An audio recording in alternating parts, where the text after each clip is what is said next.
Now, today I'm going to be discussing the best evidence that I believe is for Tiffany.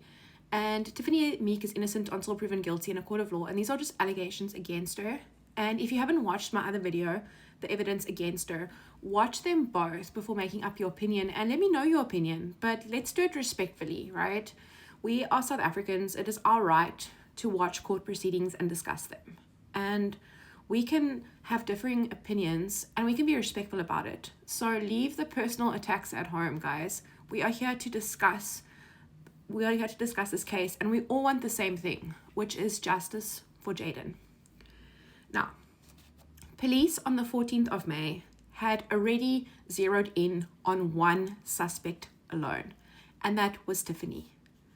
They had blinders on, and they had already established on the 14th of May that Tiffany was responsible for Jayden's death without hectic investigations and also not looking at other suspects. We know this because Tiffany's flat was established as a crime scene on the 14th of May when the blood sniffer dog apparently indicated towards a bloody pillow that was in Tiffany's flat. Now, police all had Tiffany as their main suspect, and they would disregard a whole lot of other suspicious occurrences that were occurring in the complex in the early hours of the morning when Jayden-Lee went missing. For example, the OB book. You guys have told me that the OB book is like a Bible. In no ways should it be interfered with. In no ways should it be pages removed or a page removed. In no way should anything happen to that OB book, right? And we know that there are apparently entries that are missing between 2 and 4 a.m. in the morning, just before Jayden was discovered at 6 a.m. So what was happening between 2 and 4 a.m. in the morning in that complex? Why are those entries missing? Where did those missing entries go? That smells a lot like reasonable doubt to me. Now, the SAPS, they honed in on Tiffany without considering any other suspects, right? And we know that apparently there was a sniffer dog that alerted to another flat, according to Tiffany's version of events, and they failed to investigate this flat. Another thing is that the SAPS, even though the bag was photographed on the 14th of May as being present in Tiffany's flat, it was only seized on the 16th of May. Now, between the 14th and the 16th of May, the SAPS were not in possession of the keys. The keys were in the possession of family members. And on the 15th of May, just before the bag was collected on the 16th, a memorial service happened in the complex for Jayden. And we don't know if there were people going in and out of that flat because the SAPS did not have possession of the keys. Now, that smells a lot like reasonable doubt to me. Additionally, the investigating officer admitted under oath when he was in court that he observed a towel that was apparently bloodstained but did not seize it. Why did they not seize this apparent towel?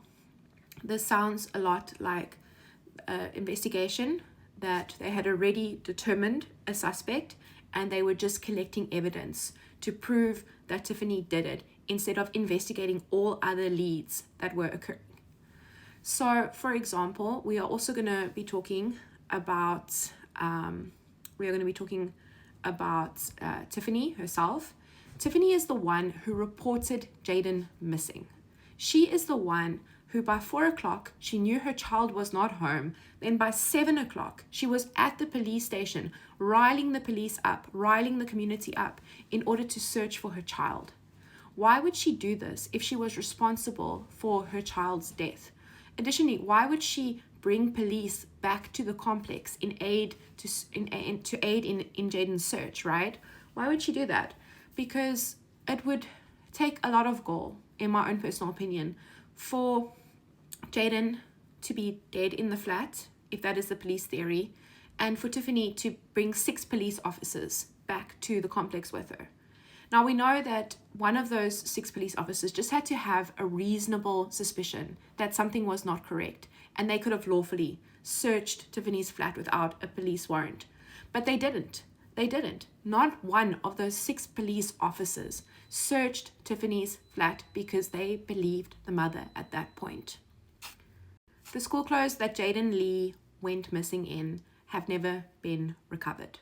We don't know where those school clothes are, but they have never been recovered. Additionally, a murder weapon has never been recovered.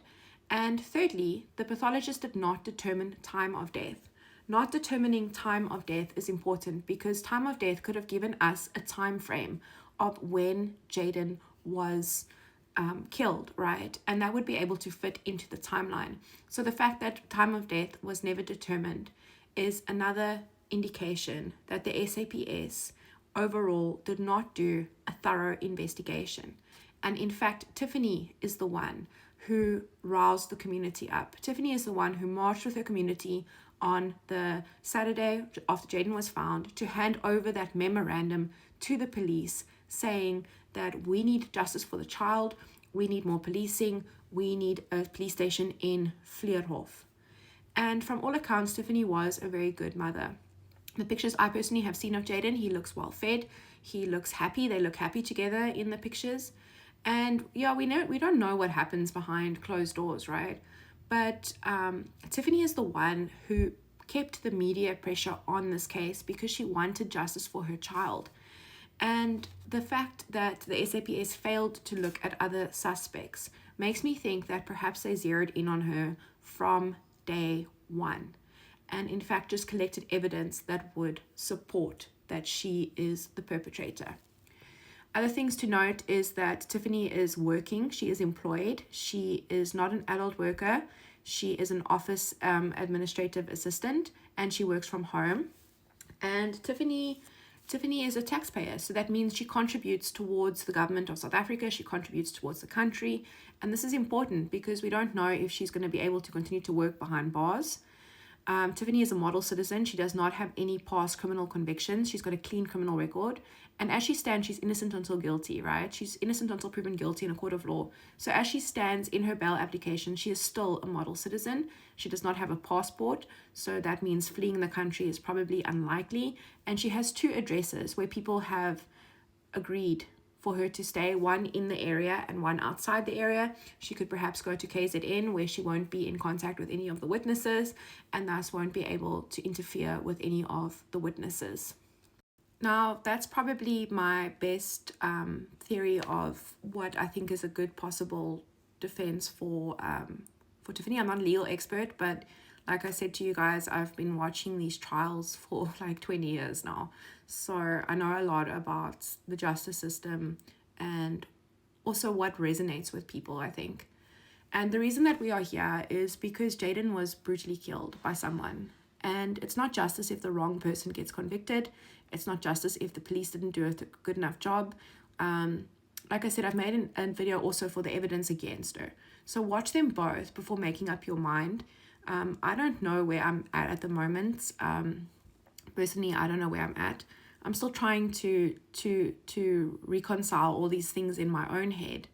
And I think that's where a lot of us are as South Africans. But personally, I wouldn't have gone with the frame job theory that she has in her affidavit, because whenever you say that you've been framed and there's a conspiracy against you, it sort of becomes the onus on you to prove it, right? Obviously, the magistrate knows the law and she won't take it into account, but it sort of becomes, you have to sort of prove it to the public. Otherwise, they're going to think you're crazy.